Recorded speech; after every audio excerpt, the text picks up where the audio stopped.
Welcome to Anderson Island, a small island in South Puget Sound with about 1,600 residents. Today, the island is reached by two modern 54-car ferries that make the 7-mile round trip 13 times a day. But it wasn't always so. My name is Rick Stockstad. Please join us on an Anderson Island ferry ride through history. This is the wheelhouse of the Tahoma, the tiny ferry that served Anderson Island faithfully for almost 30 years. It's hard to believe that up until 1967, the island was served by a 9-car ferry that only made 4 round trips per day.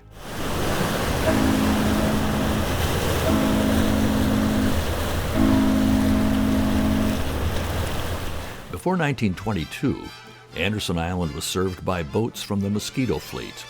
There was scheduled service, but nothing that catered to cars. And with limited, sometimes impassable roads and very few cars on the island, getting around by water was the preferred mode of transportation. In 1922, the Scansey brothers built a 16-car ferry, the Elk, and put it into service on April 1st. The Elk was designed to connect Long Branch on the Key Peninsula with Steilacoom on the mainland, but stops were made at Anderson and McNeil Islands. The ferry made 3 runs per day and 6 runs per day on weekends. It's doubtful that there were more than a couple of cars on Anderson Island at the time and virtually no roads. Riders probably looked at the Anderson Island stop the same way that today's commuters view the Ketron Island stop. Traffic increased, and by 1924, the Scansey brothers were able to put a bigger ferry on the route, the 30-car City of Steilacoom. In 1934, the City of Steilacoom was making 4 runs per day every day.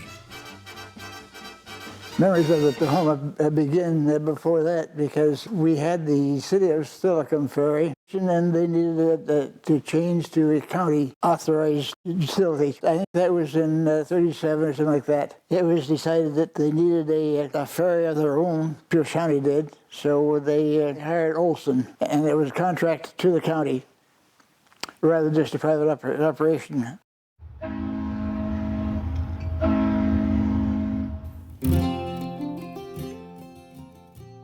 The story of the Tahoma begins on Whidbey Island in 1915, when Swedish immigrant Berta Olsson met fisherman Olof Agaton Olsson. A year later, they were married, and 9 months after that, Bertie had twin sons. But to her dismay, Agaton, a fisherman, was always gone. Listen to Whidbey Island storyteller Jill Johnson as she lets Bertie Olsson tell us what happened next. It was the summer of 1918. Augie was off fishing in Alaska somewhere. The Island County Board of Commissioners, they issued a bid for a new ferry system. And I got an idea. My whole family thought I was nuts. But I thought, why not? So I did it. I issued a bid. I never dreamed that anyone would accept it, but they did. They accepted my bid. And then I thought, holy smoke, we got a ferry system. I better send Augie a telegram. So I went to the telegraph office and I said, Dear Augie, they accepted our bid. Come home. Love, Berta. Well, he came right away home and we pitched a tent on Fidalgo Island on the little community of Dewey's Landing. And he started right away making the repairs to the landings and building our new home.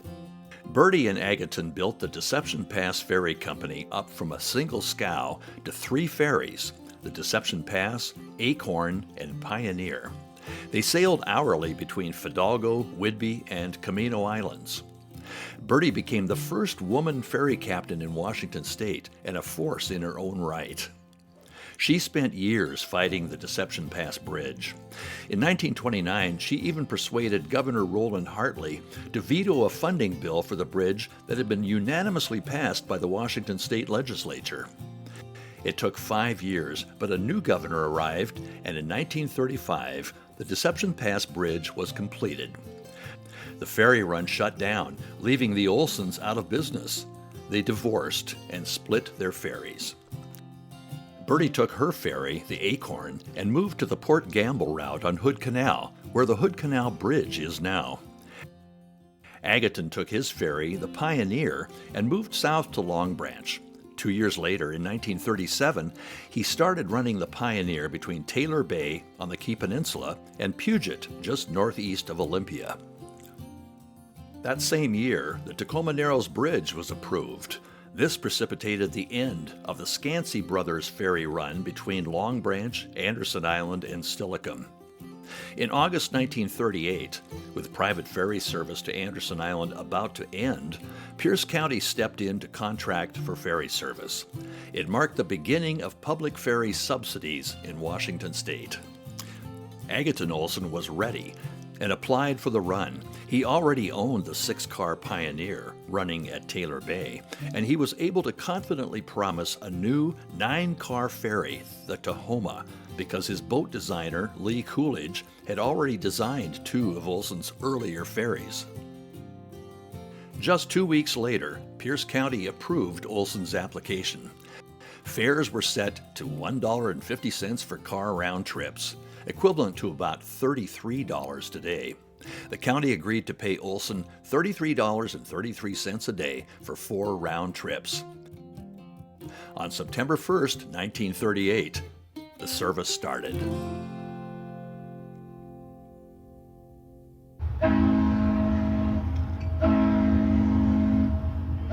We first had the Pioneer, and we understood also that there was another one being built.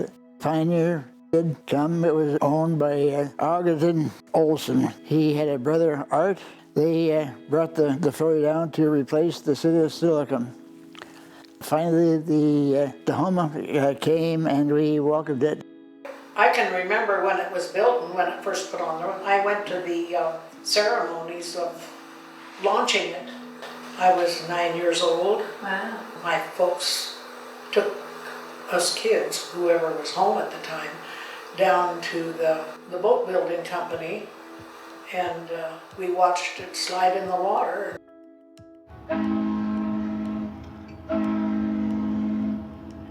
The Tahoma was built in Tacoma by Western Boat Building, a local company that built hundreds of boats between 1916 and 1982.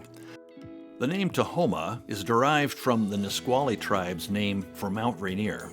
It means the Mother of Waters, a reference to the year-round snow on the mountain. The Tahoma had a wooden hull made from old-growth Douglas fir. It was Western Boat Building's 135th boat. It launched in 1939. It was a small ferry even for its time, replacing the 30-car City of Steilacoom. At 69 feet long and 27 feet wide, it weighed in at 60 tons and could carry just 9 cars in 3 rows. Compared to the 54-car ferry Steilacoom II, it was less than a third as long and half as wide. While the Steilacoom II has 2 1,000-horsepower diesel engines, the Tahoma poked along at 9 knots using a single 135-horsepower diesel engine made by the Atlas Imperial Engine Company in Oakland, California. My father made this for one of his grandsons. I rode this ferry every day to high school and ever since and before, because I've lived on the island since 1930. You have to understand, too, about the ferry, in that it was a unique vessel.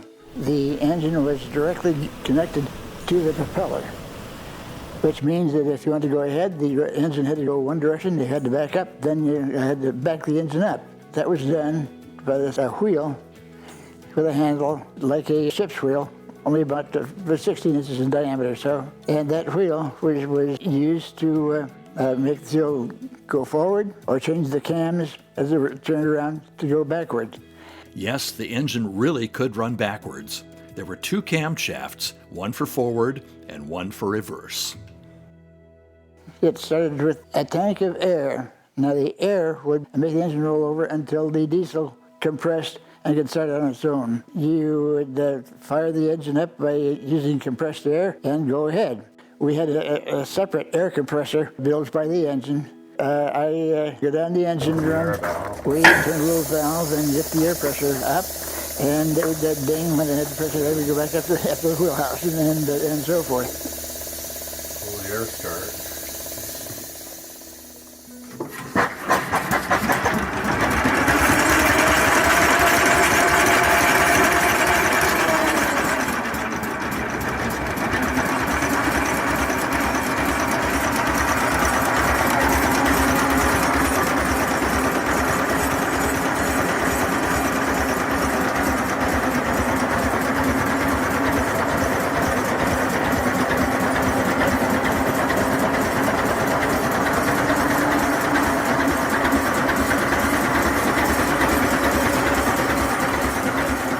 Then there was a throttle, but maneuvering was a bit of an art. Oh, there were two levers beside the wheel, and one was for velocity, and the other one was for our starting. Unlike today's double-ended ferries, the Tahoma had a bow and a stern. At Anderson Island, it came into the slip bow first. When cars loaded, they faced the stern, so the boat would have to back into the Steilacoom dock. The Tahoma had 3 sets of skippers over its life: the Olson brothers, then Harold Hansen, and then the Tokarczyk brothers. The man that owned this ferry, Augustin Olson, boarded at our home. We had a trail along the bank. He would walk down the trail and go to the ferry in the morning and get it started so everybody could go to town. Augustin Olson had a brother that ran the ferry. Well, they were both very unique individuals, and they were both alcoholics for that matter. Og lived in a little trailer located on the ferry dock. He was a beer drinker and a snooze chewer. Art Olson was the skipper when Augustin was not the skipper. Art, with his family, lived in that house that is now Hoyt's, but it was then, I believe, Eric's. Wheelhouse was a unique, wonderful place because we got to see these unique, somewhat battered citizens of the U.S. They were great people in their own right. Now, I've heard stories of the captain being inebriated at times. Oh, that was a necessity. Mr. Olson, he had the big, I don't know what you call it, a quart, I guess, a beer. And you could tell he was bringing his beer down. It was in a brown bag. And he'd have that darn thing, and then not only him, the others would. I can't imagine how we didn't have more accidents. It's Really? now, if the Coast Guard ever reads this kind of stuff, they'll just say they should have been more observant back then. But Harold Hansen lived up in Taylor Bay, and he was running a ferry up there for Mr. Olson. Harold Hansen started as a deckhand on the Olson's ferries at Deception Pass. When the Taylor Bay to Puget ferry started in 1937, Harold became its skipper. In 1943, the ferry dock at Puget was condemned, and Olson was forced to abandon the ferry route. Harold moved to Anderson Island and became the skipper of the Tahoma. Olson's had it certainly in the 30s and 40s, and then Harold Hansen came on. Was he the only skipper they had? Of course, he was able to live on the island, right, and Yes. operate the ferry from the island side, which was convenient. Now, with Harold Hansen, he was a very fine gentleman. I remember Harold, always happy, Yeah, he always was. smiling. Yeah. This captain hat on.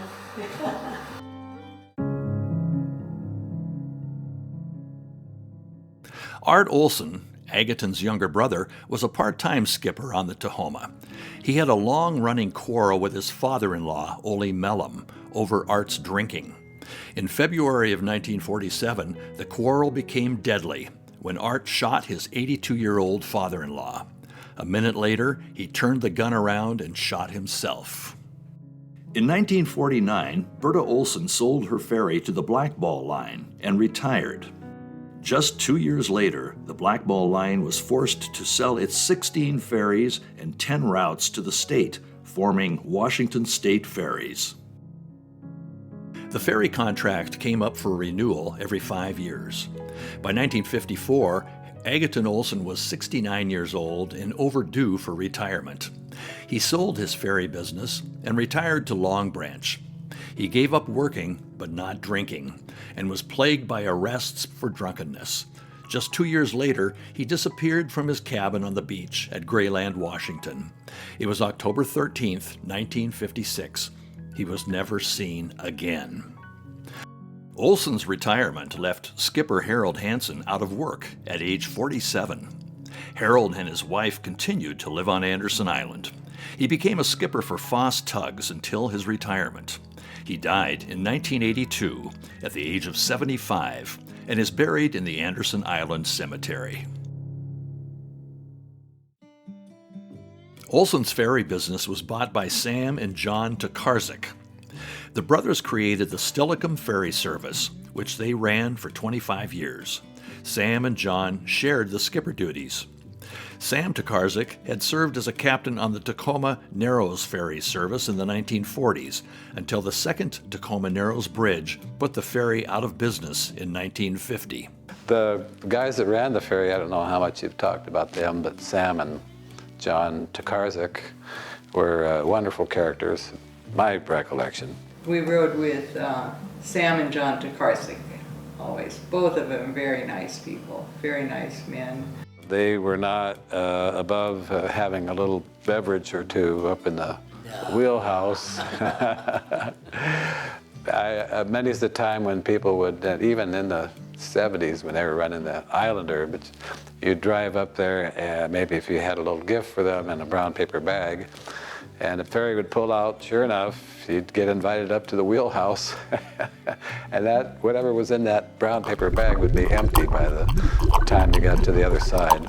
And I don't know how I've seen those guys so snockered, I just don't know how they managed to get that boat in and out. I'm not aware of any accidents they ever had.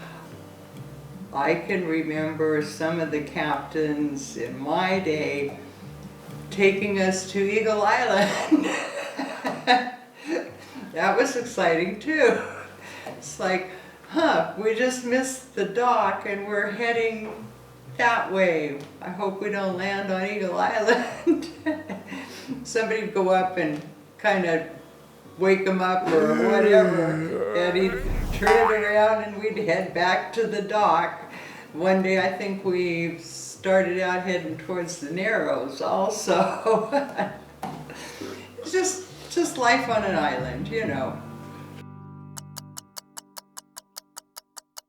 Our first trip, I think, usually left at 7, and then the last one was at 6 o'clock at night. And we had 2 in the morning, 2 runs in the morning, I think, and 2 in the afternoon. I can remember Harold Hansen coming home after the first run and eat breakfast, and then the ferry left again about 10 o'clock. So there were only 4 runs, I think, a day. When the 6 o'clock ferry left Steilacoom, that was it. You did not go to town if you couldn't come home on the 6 o'clock ferry. How long did it take to get from Anderson to Steilacoom and vice versa? I don't 20, 25 minutes.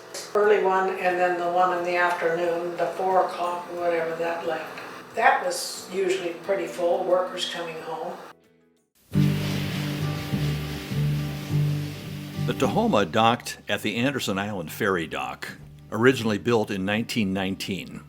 Regular use began in April of 1922 as the dock for the 16-car Elk. The Tahoma spent its days using the dock and its nights berthed at the dock. A sharp bend in the dock aligned it with the incoming and outgoing tides, so a tide shift would not swing the ferry around. But it also made it impossible for large trucks to get on and off. After 60 years, in 1984, the dock was upgraded and rebuilt, creating a straight shot from the boat to the island. The Anderson Island welcome sign, which had been installed by the community club in 1926, was removed and eventually re-erected at the Historical Society's Johnson Farm.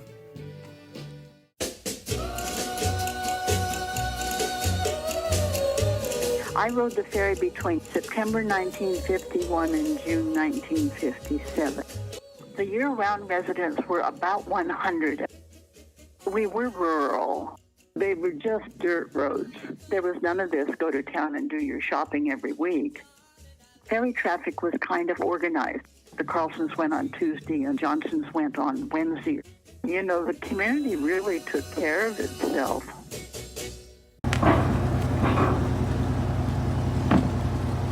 I can remember Mr. Eric hauling gas, 45-gallon barrels, to his truck on the ferry, and there was nothing said about you couldn't have gas on the ferry. He'd load his truck with that, and you'd have to adjust where to put him so he wasn't on this side or that side.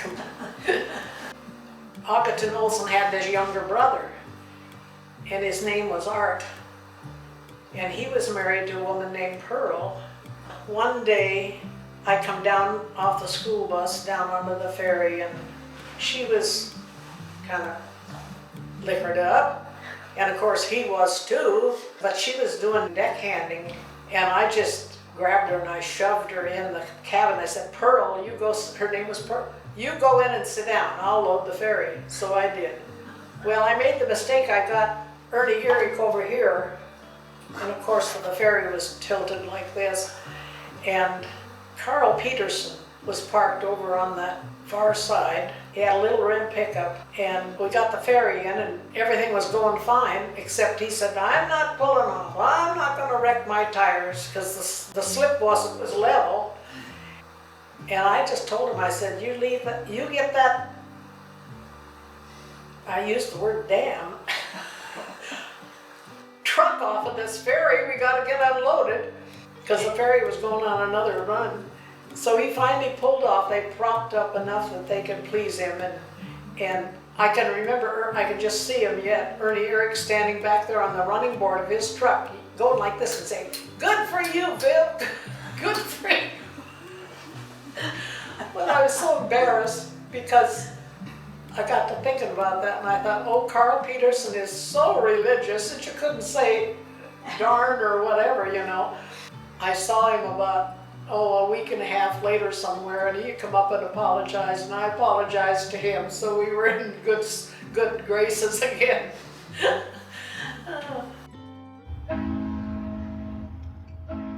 How big was the crew? The pilot and a deckhand, that was it. I can remember Pete James was a deckhand, and he did the engine room too. So I don't know. We always had an engineer. I doubt it. Ivel Kelbaugh was the deckhand in my time. Wonderful person, loved kids. He was a brush picker on his days off, lived out here on Sandberg Road with his wife Pearl. The one thing that a child always remembers, if we were good all week, going to school, riding the ferry, Ivel would give all of us a full-size candy bar on Friday afternoons coming home from school. It was a big deal then. I don't think any of us were ever in Ivel's eyes bad enough not to get a candy bar. The deckhand's corner was just outside the cabin door. He had a place where he kept his clipboard and a cigar box where he put the ferry tickets. And the ferry tickets were kind of little rectangles, and he would clip them and put the clipped ones in his board. You had to have a ticket coming and going. Tickets were one way and sold in the dock lunch on the Steilacoom dock. Fares were 10 cents for kids, 35 cents for adults, and 75 cents for a car and driver.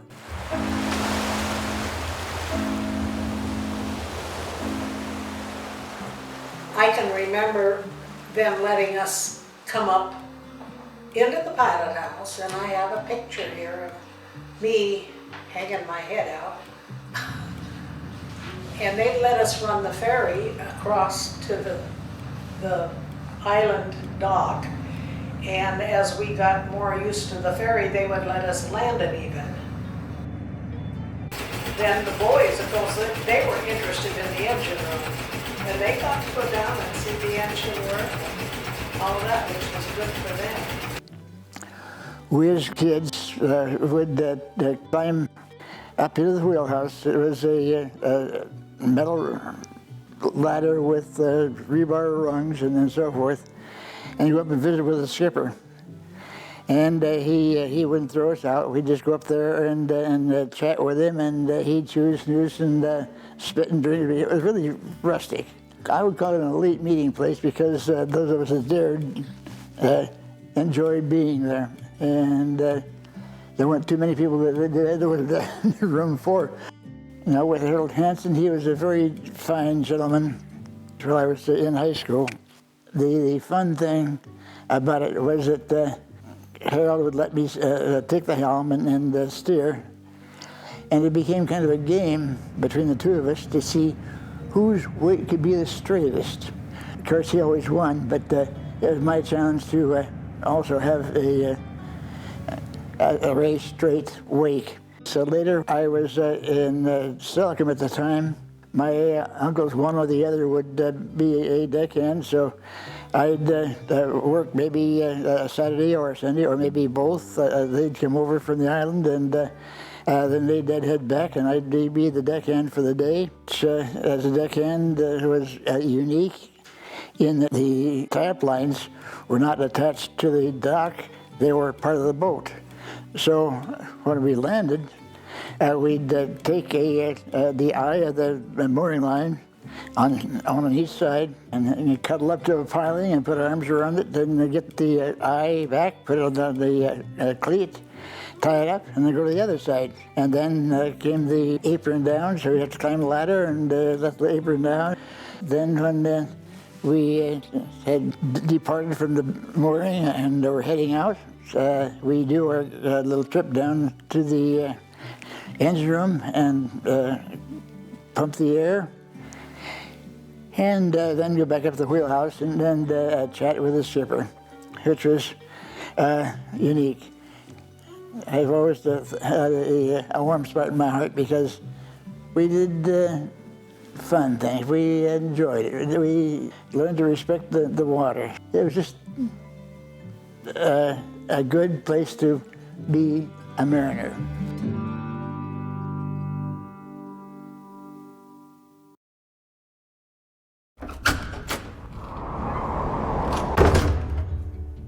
This is a passenger cabin, and it had benches on both sides, except this door where it went down into the engine room jutted out into the passenger cabin, so there were no benches on the inside of that. I rode the Tahoma when I started grade school and went to McNeil Island for school. It was very narrow, but it had benches on both sides of the cabin. They were just wooden benches, very uncomfortable. That's all there was to it.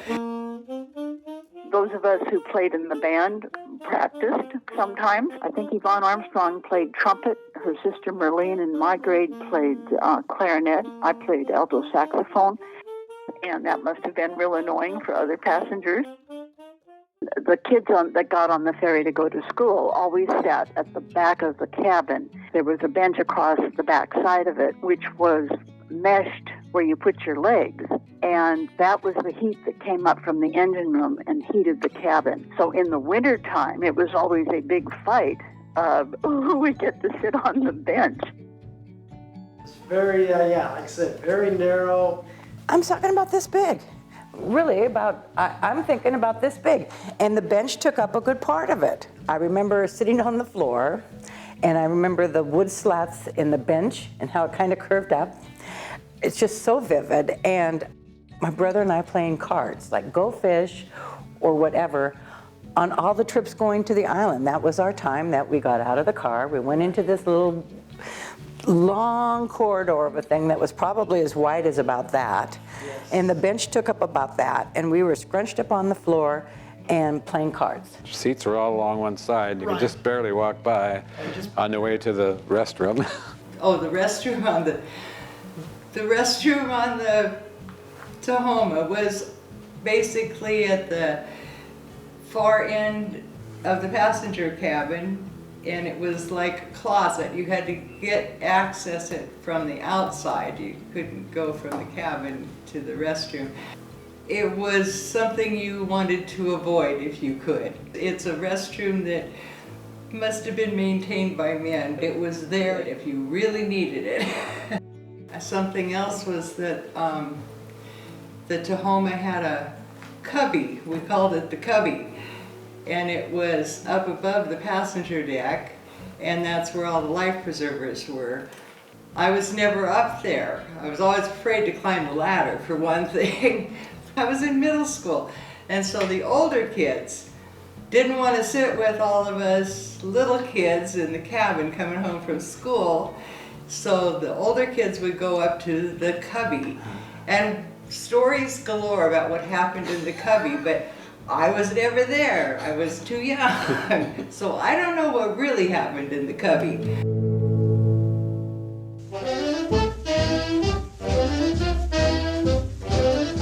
Mr. and Mrs. C.J. Ostling, who were from Anderson Island actually, but they had moved to Long Branch at this time.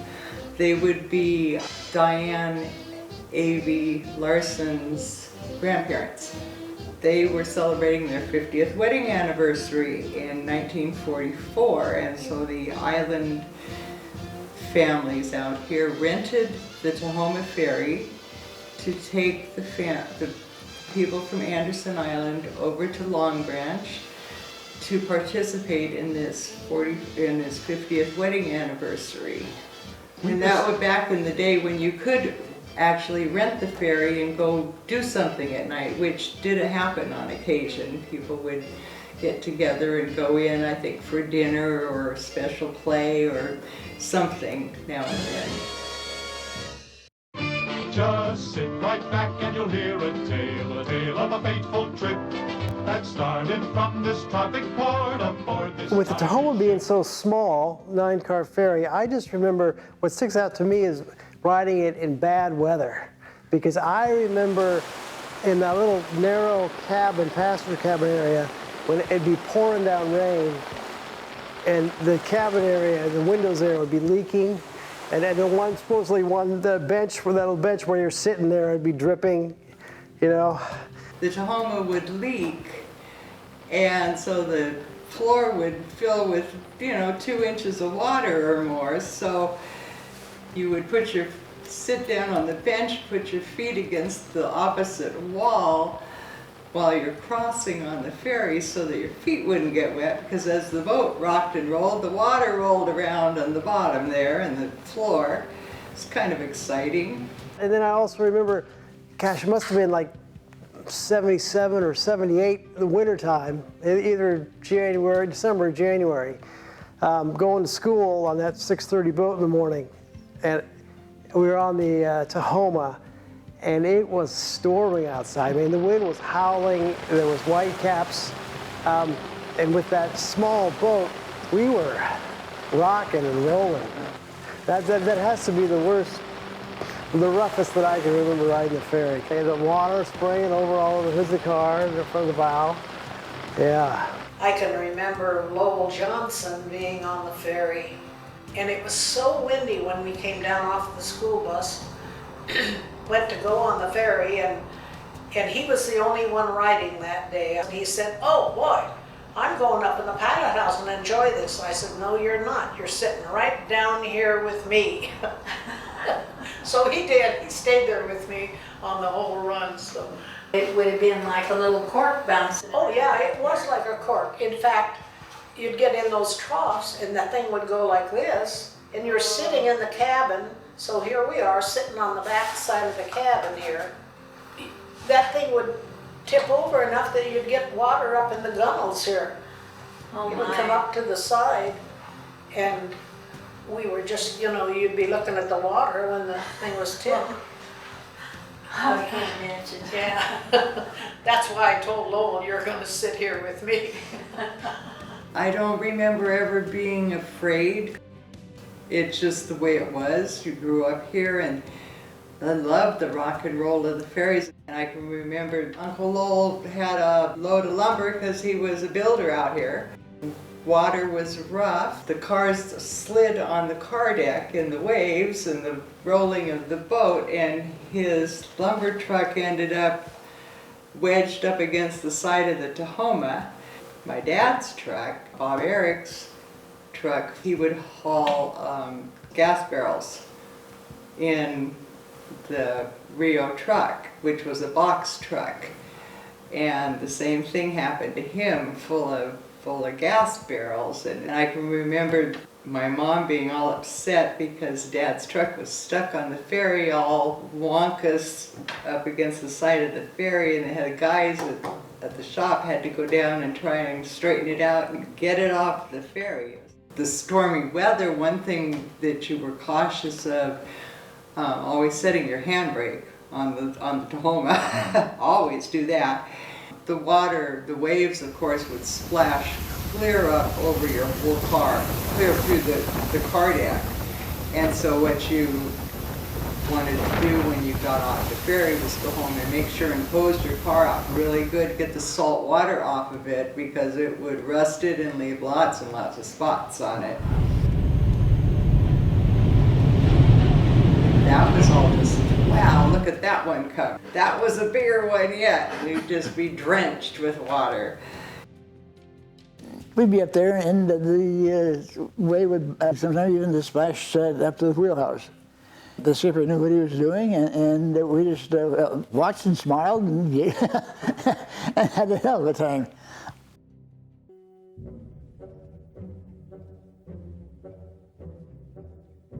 There was only one time I wouldn't get on the boat to get home. It was stormy. And I walked down the slip, and the boat was pitching back and forth, side to side. And I couldn't step down from the slip onto the boat. It was just terrifying. So I turned around and I said to Pete James, who was the deckhand on the ferry, I'm going to my grandmother's. Tell Mom I didn't come home. I'm going to Grandma's, and I won't get on the boat. Oh yes, I can remember being in high school, I think. Of course, then the ferry went to McNeil Island. Right. And they would bring those big trucks over, and they'd put them on first so that we could dock at McNeil and get them off. And this one big truck was loaded with pieces of steel, and they went to pull off the ferry. They got far enough that the back wheels were just off of the ferry, but on the dock, and the part of the dock broke through. Oh no. Mr. Olson was on the boat at that time, not Harold Hansen. And he put it in gear and kept it in gear until they got down there with a machine to pull that truck off. That was scary, you know. I kept thinking we're going to sink the ferry now. That was the only scary time that I can remember. I went to McNeil Island for grade school. So we would leave Anderson about 8 in the morning or thereabouts. I can remember being at the top of the ferry dock one morning, and was it the 1964 earthquake? I can remember being at the ferry dock on our way to school, and we were all walking down the dock when that thing hit. And in my mind, I can remember looking out, and the Tahoma ferry left the water. Probably the water left the ferry is what happened, but I thought it jumped out of the water at that point. And we all ran off the dock, and poor Crystal was trying to keep us kids all contained, and we were, you know, what happened? And I think we all just kind of went on about our day after that. The Tahoma came in and picked us up, and off we went to school.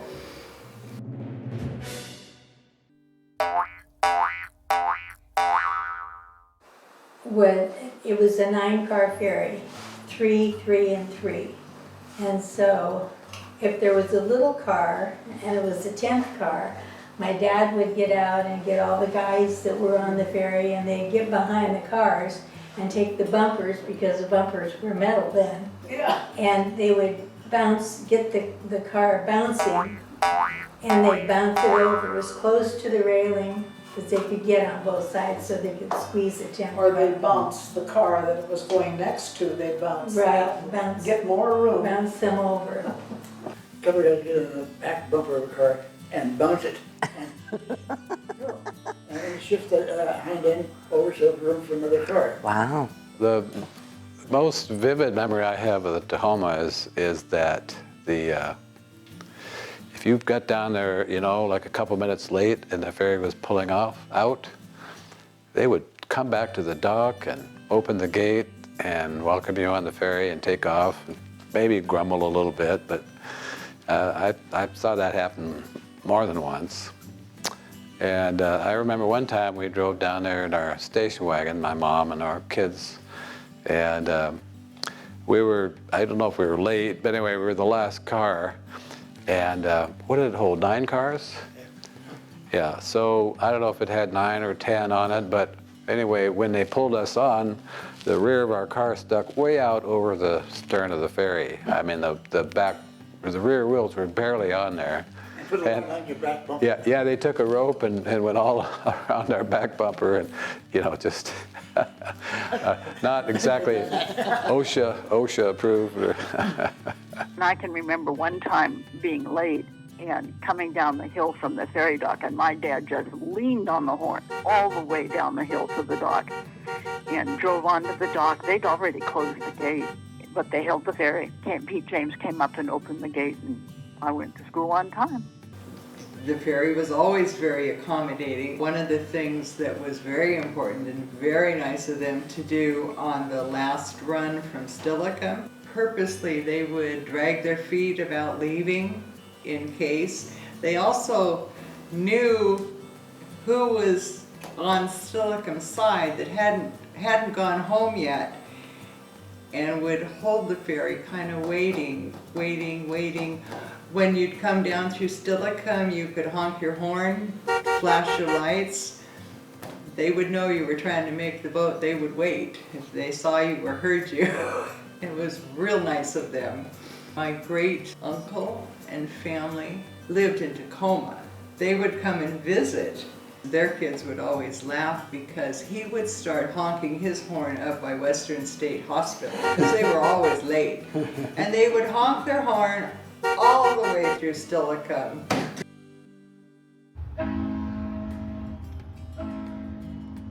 In 1936, the federal government took over all of McNeil Island in support of the federal penitentiary.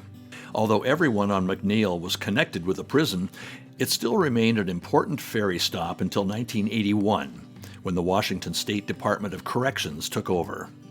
The prison provided work for Anderson Island residents and was the home of the elementary school after the school on Anderson Island closed in 1958. Since there was no elementary school on Anderson Island, the school was on McNeil. So that was when the ferry went to McNeil. We would, there was probably only about 6 or 8 of us kids from Anderson that got on the ferry, went over to McNeil. They dropped us off in McNeil. There was a van that picked us up. There was an inmate was driving the van, and there was a guard as well in the passenger seat. 2-room school. One class was the 1st through 3rd grade, and then the other class was 4th through 6th. I went to McNeil Island for grade school. So we would leave Anderson about 8 in the morning or thereabouts. And Cookie, which was Crystal Zukowski, lived on the island here with her husband Clem. But Crystal got the job of being the cook on McNeil Island. So she would be our semi-mother on our way to school in the morning, our keepers. After Larry and I were married, We lived in Tahoma for a year, but he worked at McNeil Island. Well, that was quite a chore, you know, driving from downtown to Steilacoom every day. My dad said, you know, he said, this is foolishness. He said, Larry works at McNeil. Why don't you move back to the island? Because the ferry goes to McNeil anyway, and you might as well live there. So we moved back to his place out here. And then my husband retired from McNeil after 50 years working there, and he ran the sawmill at McNeil. In 1961, the Ketron Island stop was added.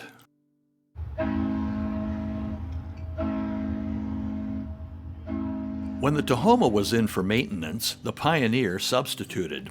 The Pioneer lived up to its name in every way. It was a platform with a wall on each side and a deck across the top with the pilot house set in the middle of that deck. There were no amenities. It carried 7 cars, and the only thing you had to sit on was a pile of heavy-duty rope. And you had to stand outside or sit outside no matter what the weather was. And there was no bathroom on that boat. It was just bare bones, get across the water. I lived down just off of Larson Road, and I can remember of when they copper painted it, we had a spit that was between our place and Gunnar Johnson's place, and they would bring it in on high tide, prop it up, and put timbers here to hold them up. Then it would do the half of the boat with whatever they used, that paint, I guess, plus copper paint, and they would coat that, let it dry the rest of the day, and then they would take it down at night, turn it around, and the next day they'd prop up this side and do the same thing. And they did that with every year, practically. One unique thing that people may not be aware of is fog. How did we do fog? And well, we had a sonar of sorts. The shipper had a heading and a time and a speed. And so at that time, he'd cut the engine, beep on the whistle, listen for the echo. And so we'd sonar, echo, until we got sight of the dock. And if you were a little bit too far west, well, you had to go east before you got to the dock. But of course, we weren't going full speed at that either. The engine was dead, so you could hear. Then we traipsed towards the echo, and ultimately, of course, we knew the shore. So if we were left or right, we knew where we were. But frequently would be, oh, it's right over there.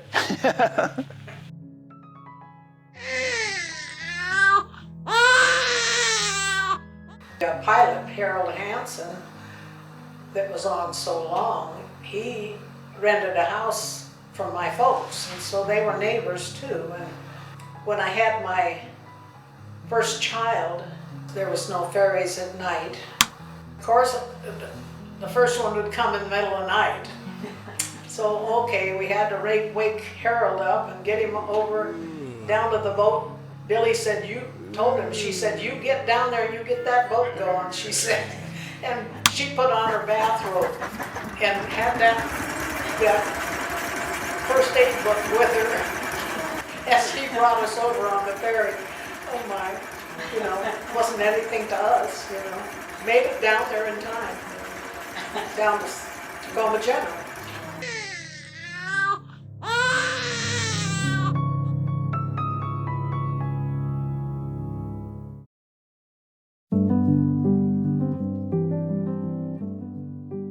The Tahoma ran reliably for almost 30 years, making 4 round trips a day, and was regarded affectionately by islanders as the bottleneck. By 1966, the population on Anderson Island had begun to grow, and the 9-car Tahoma was just too small. Once again, a bridge played a key role. The 4-mile-long Astoria-Megler Bridge, which crossed the Columbia River at Astoria, was completed in July of 1966. The 3 old ferries on that route were put up for sale, but old ferries never die. Pierce County bought the 18-car Tourist II and renamed it the Islander. It was the first ferry to be actually owned by the county. The Tokarczaks continued as skippers. The Tahoma was reduced to a backup boat. The Pioneer became redundant, but old ferries never die. She was converted to a houseboat and is still floating in Commencement Bay. I can remember Lisa Elliott's mother, Michelle, was coming down Villa Beach Road in her car, and we could hear this horn honking, and it was just honking, honking, honking, coming down the hill towards us, going past us. She was so excited that we finally had a new, bigger ferry, because the Elliots didn't live here full time. They commuted on weekends, and I'm sure they were tired of sitting in that ferry line on Sunday nights waiting to go home. So she was thrilled about that. Going back on Sunday night, they ran until all the cars were off the island, so they could run as late as 10 o'clock at night. The Islander was 10 years older than the retired Tahoma and had a wooden hull, but the additional capacity was welcomed by the new Riviera residents who were beginning to populate the island. Oh, loved the Islander for the passenger cabin. It was, big and spacious. All of us kids could fit there. Nobody was crowded. It was just comfortable. You could stretch out.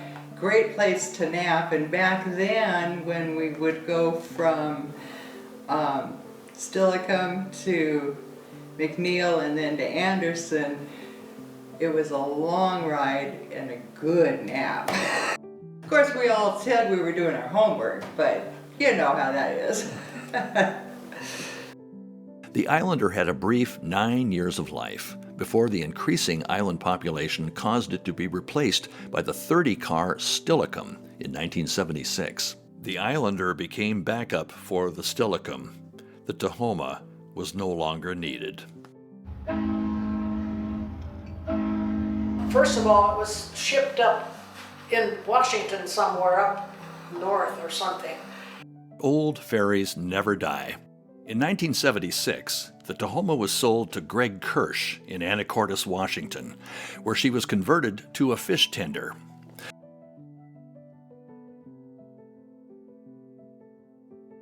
During the renovation, the original wheelhouse was replaced by a larger one. Mr. Kirsch then donated the original wheelhouse to the Anderson Island Historical Society. This fellow said, well, if you're wanting that, I think he told my daughter, he said, if you think they're interested in this, you better get it. Historical Society volunteers, such as Russ Kamen and Lloyd Peterson, put in hundreds of hours of labor to restore the wheelhouse. It was finally dedicated on December 19, 1982. It also had the steering wheel, and then, of course, later that was stolen. And they finally got that back. I heard rumors that they found it at a yard sale or something. Oh, that could be. Between 2019 and 2023, Lee Ann Whitaker restored the wheelhouse. What I'm doing right now is trying to scrape the old paint off of the Tahoma sign so that we can repaint it and make it all nice and fresh and refurbished and looking beautiful like it was in its original days. I've been helping me earlier in the project, and it saved me $1,000. Then I guess it ended up more north. After serving in Puget Sound for just 2 years, in 1978, the Tahoma was bought by Icicle Seafoods in Petersburg, Alaska. She traveled throughout southeastern Alaska for 18 years, serving the fishing industry. In 1996, the Tahoma was sold again to David Bartlett of Blaine, Washington. The upper deck was extended and a lower deck house was added with 6 cabins.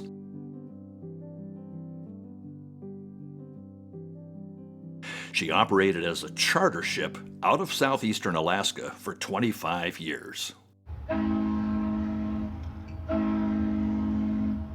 The Steilacoom was actually a Navy surplus vessel, already 40 years old, having spent most of its life at Pearl Harbor. The electric drive, that was the same exact propulsion unit they used in World War II submarines. But old ferries never die. Navy gave it to them. They had visions of driving it here from Pearl Harbor. That fell through. They had to hire a tugboat outfit. Replacement sought for ferry, proclaimed the headline in the Tacoma News Tribune. The county ferry has broken down again, and an Anderson Island resident wants the governor to declare an emergency and send a state-owned ferry to the rescue. Sound familiar? This could be yesterday or last month, but actually it's October 4th, 1977, almost 50 years ago, after the Steilacoom broke down and was out of service for 2 days. Some things never change.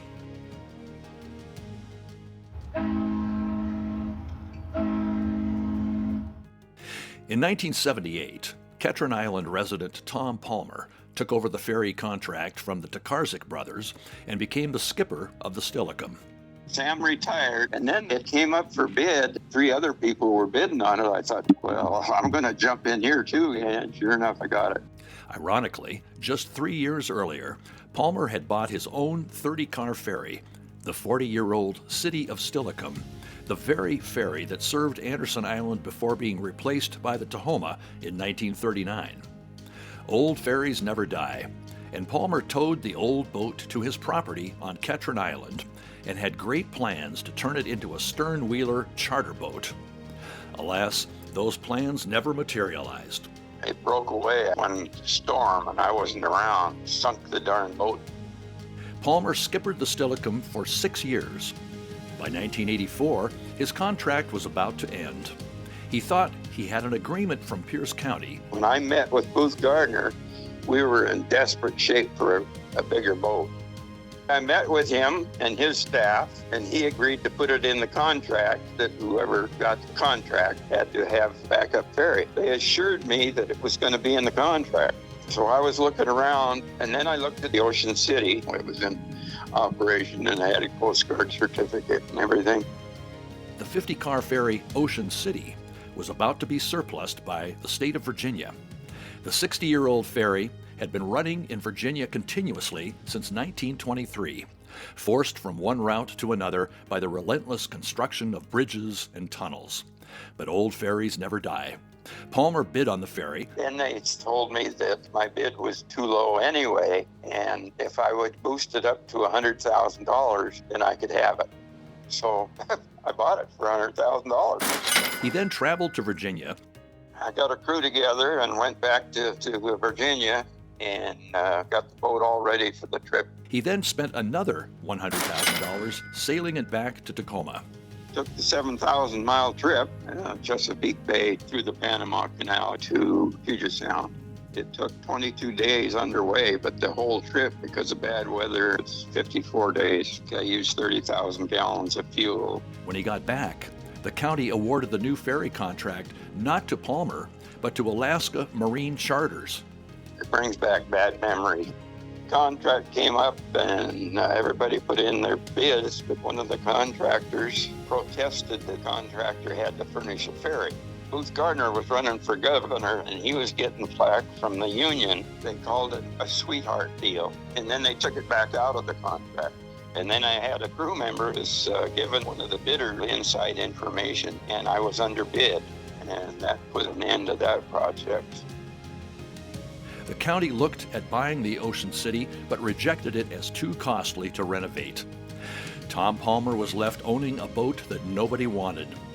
He moved it to a spot in front of his dad's home on Oro Bay. He had great plans to renovate it and put it back into service. Once you're a ferry lover, it doesn't get out of your blood. Even taking possession of the surplus state ferry Olympic. I was just going to follow through on the plans that I had for the Ocean City because it was just a hair bigger. But today, 40 years later, the Olympic is still sitting on Tom Palmer's property on Ketron Island, and the Ocean City is slowly decaying in its spot in Oro Bay. And I'm not getting any younger either. Old ferries never die, but sometimes old ferry dreams do.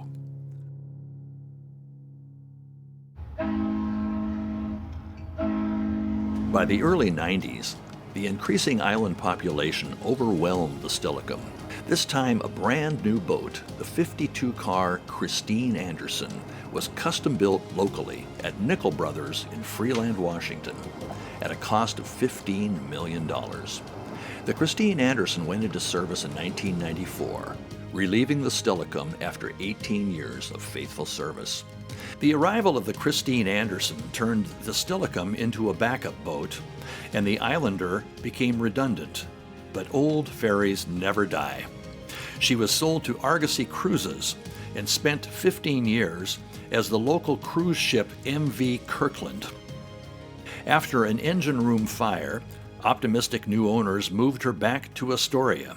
But in 2021, at 100 years old, she capsized and was left at the bottom of the Columbia River. Sometimes old ferry dreams die. In 2005, Pierce County commissioned a twin of the Christine Anderson to also be built at Nichols Brothers. The Steilacoom II entered service in 2006, and the venerable Steilacoom, which had been reduced to a backup boat, was sold on eBay for $49,500. But old ferries never die. Eventually, local real estate developer Mike Cohen bought the boat and moved it to Point Ruston, where it serves as an event center for the Point Ruston condominium development. Meanwhile, what has become of the Tahoma? In 2018, David Bartlett wrote on Facebook, "We have operated and lived aboard Tahoma for over 25 years. She's been an excellent platform for numerous purposes: artist workshops, scientific research, eco tours and explorations, geology expeditions, and even transporting commercial fishing gear and equipment." Tahoma is currently based in southeast Alaska. After 38 years and some 44,000 trips as a ferry, 18 years with 25,000 miles a year in fisheries operations, and 22 years in various other endeavors, Tahoma is still sound and running strong. In 2024, the Tahoma celebrated her 85th birthday. David Bartlett and Georgia Garr celebrated their 28th year living aboard her. The Tahoma has retired from the charter business and is resting contentedly in a slip in Wrangell, Alaska. Old ferries never die.